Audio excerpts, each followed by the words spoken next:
Due mazzi di fiori, uno per ciascuna vittima di quella tragica notte di 5 anni fa in cui nel crollo del ponte di San Pietro di Sturla a Carasco persero la vita Claudio Rosasco e Lino Gattorna.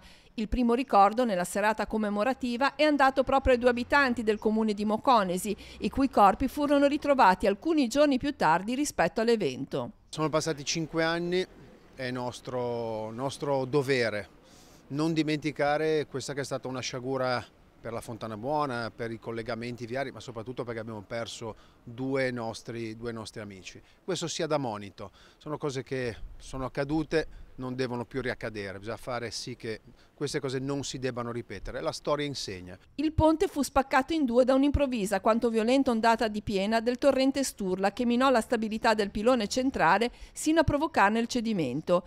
Ne seguì un periodo difficile per i collegamenti viari della Fontana Buona, con conseguenti ripercussioni economiche per la valle.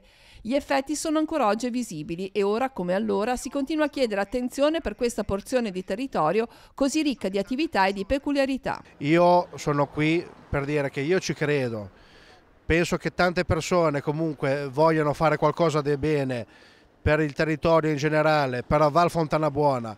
Io credo nell'unità della Val Fontana Buona, io sono uno di quelli che crede anche nel comune unico della Val Fontana Buona, credo che dobbiamo di nuovo credere nell'essere comunità a livello di paese e a livello territoriale. Siamo un po' imbottigliati in Fontana Buona, è da tempo che diciamo che ci servono dei collegamenti che ci mettano in contatto con il mondo. È una parola abusata, ma quella parolina tunnel ancora oggi si fa sentire quale esigenza imprescindibile per mettere la Fontana Buona in condizione di poter dialogare con il mondo.